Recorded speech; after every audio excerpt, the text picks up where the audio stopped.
From my story to your story, let's talk about grief. I will share my own grief journey, along with interviewing others about their path of sorrow and healing. I hope that you, the listener, will hear something that helps as you navigate your own grief, and that God will be glorified along the way. This content is meant as a discussion and not to give professional help. Let's get started.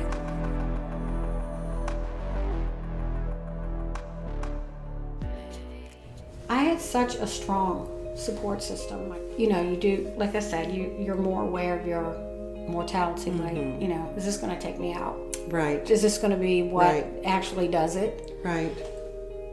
Because like I said earlier, the doctor did say this cancer has a high recurrence rate. Sure. And you never know. And whenever I get a twinge, I'm like, oh no. Is that? You live with that over Is you. that I mean, that's human nature. Of yeah. something happening? How did you feel toward God at different points, like when you first found out, or as you were going through things? I actually had people ask me, like, are you mad at God? And, stuff like that. And I never was. That's and great. I never asked, why is this happening to me? Because in the back of my mind, I always thought, why not? Why not me?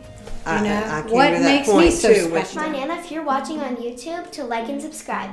If you are listening on the podcast, please like and follow. We would love for you to do that now to help our channel grow and become a blessing to others. I had such a strong support system. My coworkers, my church family, my friends. I had so many people helping me and praying for me, and I was on prayer lists at churches, people I did not even know. That's great. That friends of friends and across the country. Right. And one of the teachers I had worked with who had moved to another state, she sent me a picture, and the previous friend that I was telling you about that had the port and was telling me about it, she had this particular teacher had let her hair grow out, and she sent me a picture with a sign, and they had cut her hair, and she was donating it in my name and in the lady's name that I was telling you about.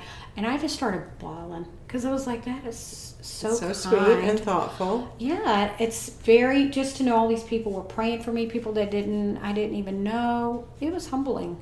Of course, you knew us, but our church had you on yeah, the prayer I list. did. And you know what? And I didn't have any hesitation of calling. Right. Or texting you or asking messaging people to you. pray, Yeah, exactly. yeah. Because I remember I was actually sitting in the chair. They're like taking. Yes. Yeah, and they're like, we're going to take pray blood for the and we're going number. to do this. And I'm like, okay, my number's got to be this high. Just pray it's this high. I do remember that. But I had people that whenever I was going into like some of these things, I had to do alone.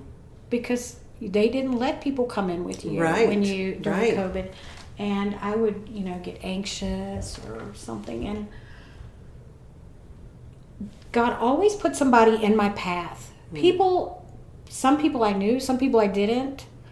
Like I went to have a heart thing because they check your heart every so often to make sure that the chemo is not affecting your heart, and unbelievably so, this lady that was doing my echocardiogram, she said to me, Matee, I went to school with some Matees. And I was like, what?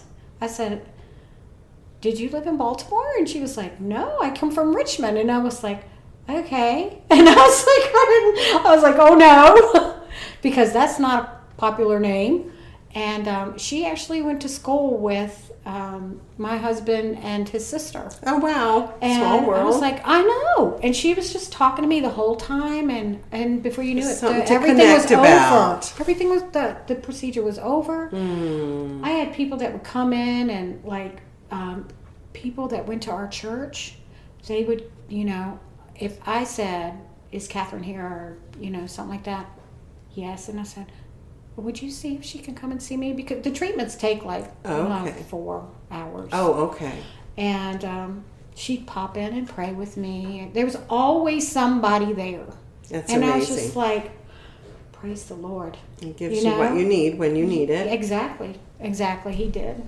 And I'm just, I kind of felt old sometimes because my kids had their friends that worked at the hospital, and here they're helping me and checking on me, and I'm like, oh yes, you little young whippersnapper.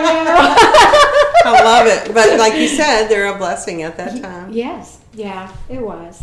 So you talked about continuing to work through your job. You talked about relationships, your family was, and friends, church. People were so supportive. I think that's important because people they may think, it's not that much if I call or text or check on them, but it means a lot, doesn't it? Oh my goodness. I had so many calls and texts and stuff that's what made me, like, my mom is avid about Facebook, don't put all your business out there. Sure. But I was getting so many like phone calls and texts that I would actually, like, the day of, I would like say like 6th treatment and yes, and keep us up to date. Yes, because I could not answer every text and every phone call, and I would come home sometimes and I'd go to sleep, or, even when I got in a funk, I had all these cards that I had received, and I taped them to my bedroom wall, and when I was just like so tired, and I'm like, I don't want to get up, I don't want to do this, but I open my eyes and I see all those cards, and it's so humbling to know these people love and care for you, so quit being a baby and get out of the bed,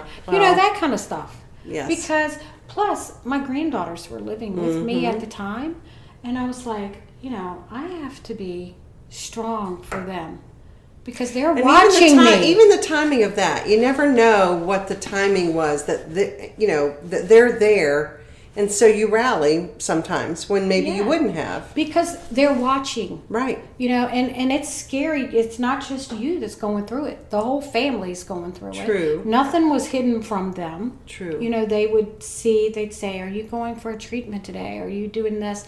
Like, I do remember my granddaughters saying, before, I would say, "Your mom's going to pick you up from school, and are you going to have a treatment today?" And yeah, I'm going to go have a treatment today, or something like that, just something. Yes. And they would, they would know.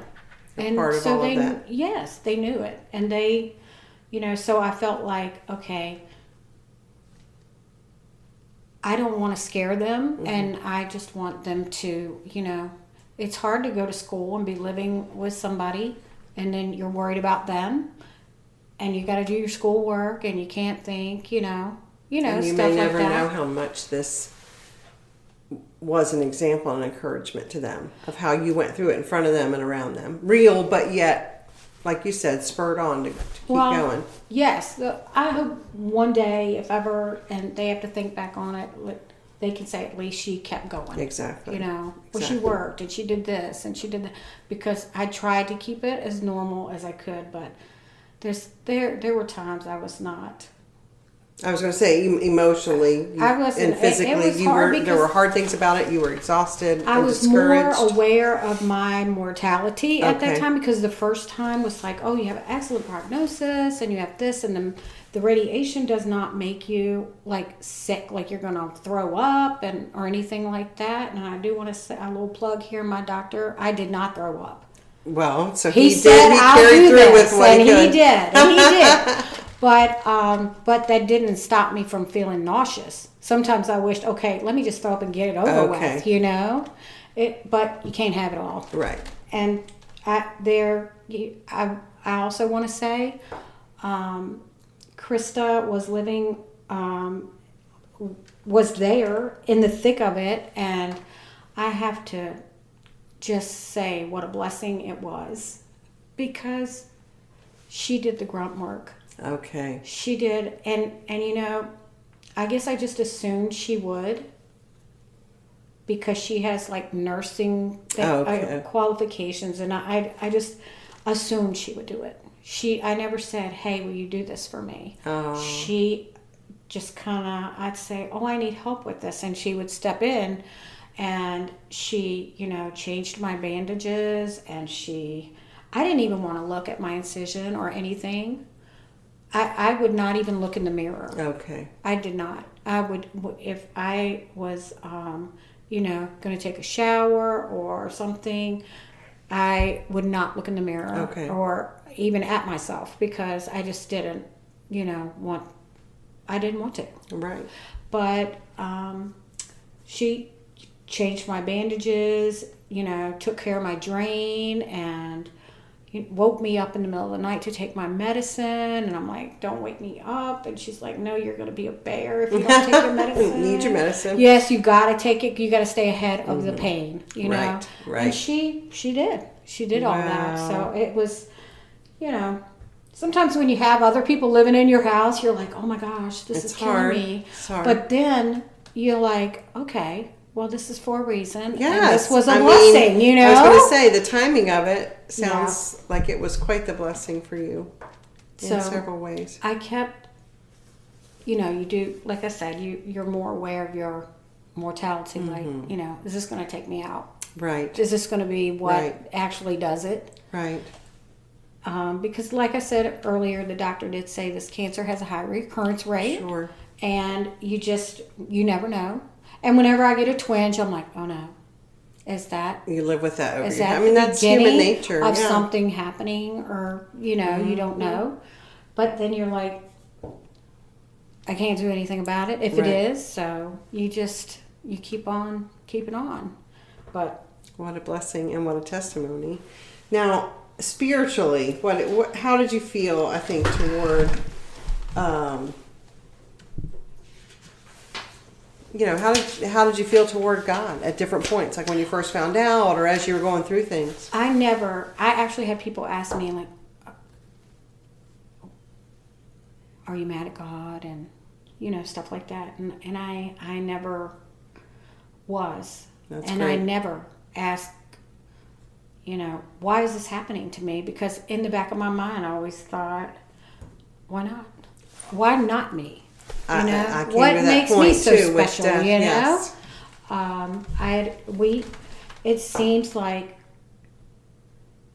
this is not going to come out right, no matter how I say it. But it seems like in our family, we almost expect bad things to happen because we've had a lot of traumatic things happen in our family, and so I don't ask why, because it's almost like you come to expect things are going to happen. Right. So I didn't ever ask God, but I did say, I don't know how you're going to use this.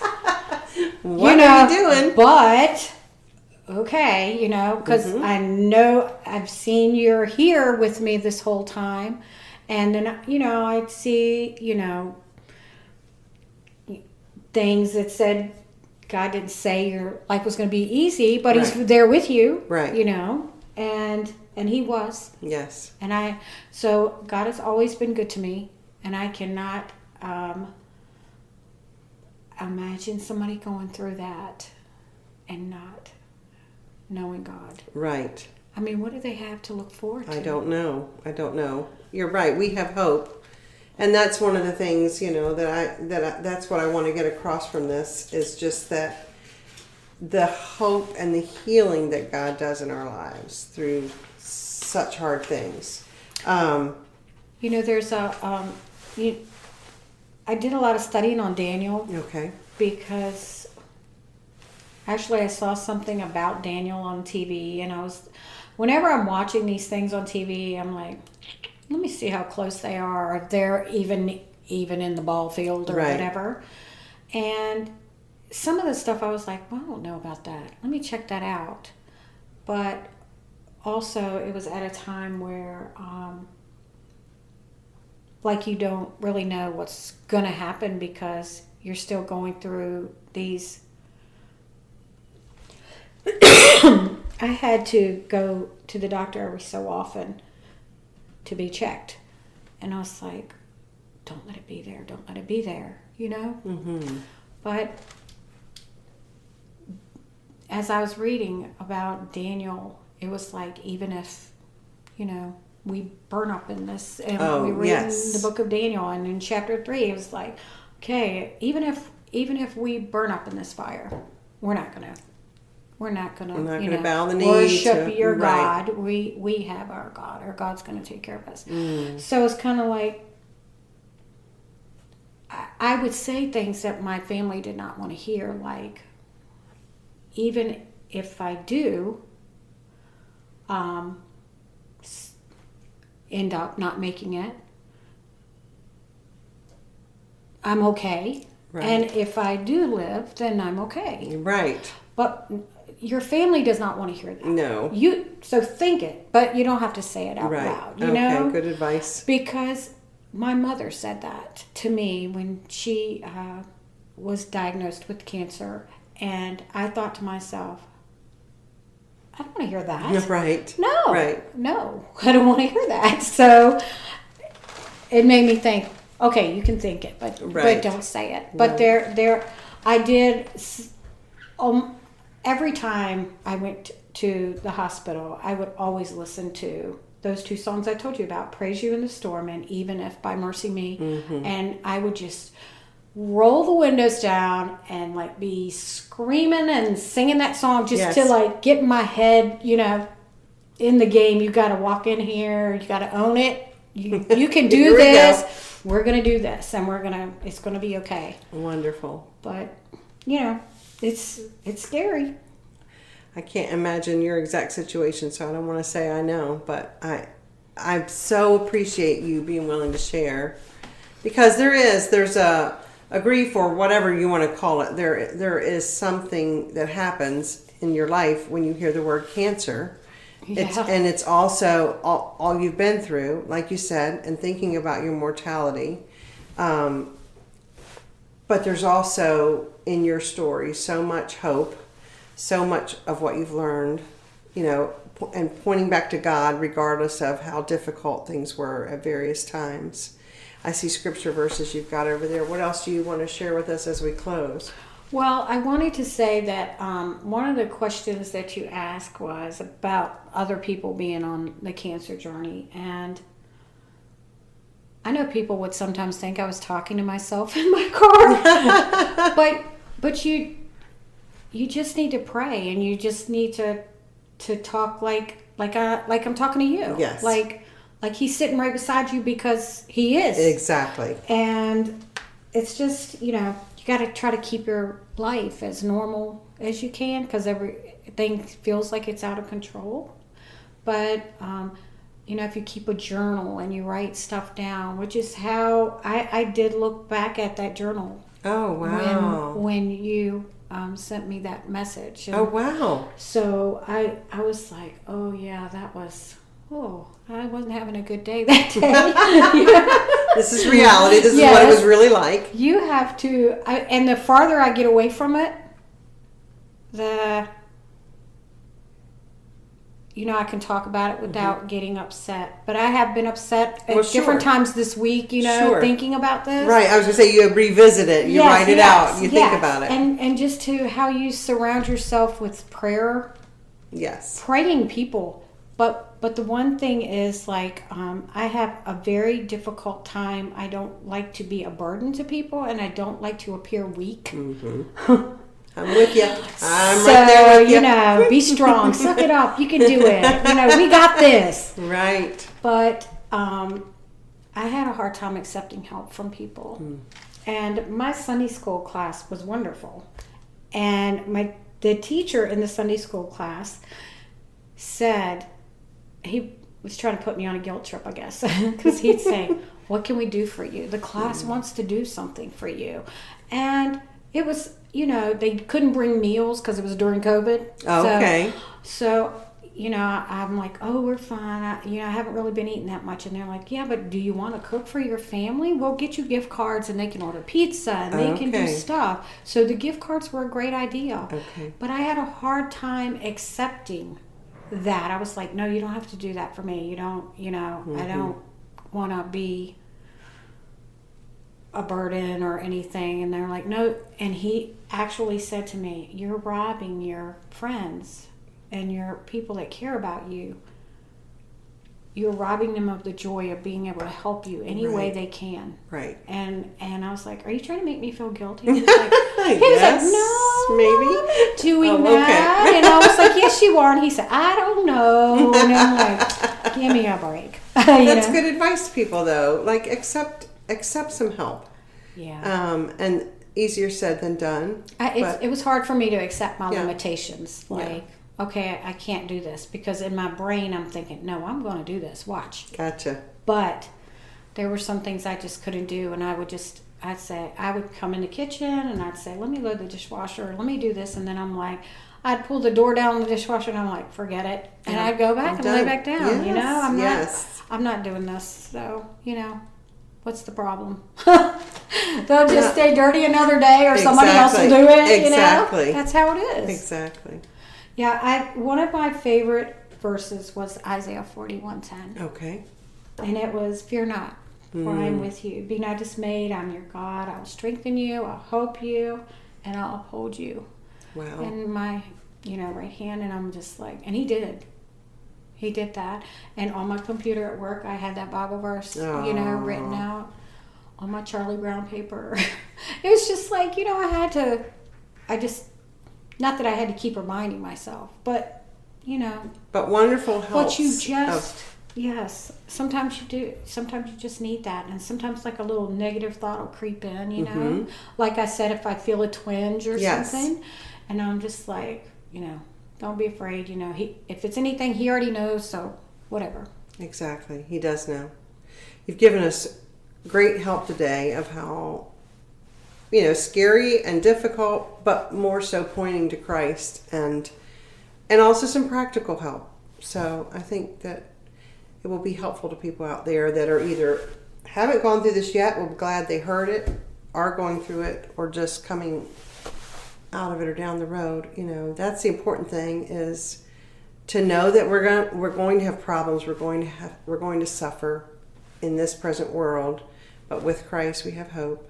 We have ultimate hope, but we also have hope even while we're going through it. Like you said, wasn't a time that he didn't give you what you needed. Yes. And so what a testimony. Don't you feel like that God allows us to go through things, or has us go through things, so that we can empathize and help others later down the road? Absolutely. So even though I was saying, God, I don't know what in the world you're thinking about how this is going to help somebody, but and he will use it for his glory. I mean, even with this, sometimes I'll think, is this silly for us to even have this whatever podcast, YouTube channel? And then, like you said, somebody will message about something someone said and say, I needed this today, or this was such a big help. Not necessarily just mine, but like people that we've interviewed. And so I think you sharing your story is part of that journey, is you giving God glory for what he's done in your life, and then you're in turn turning around and helping somebody, like you said.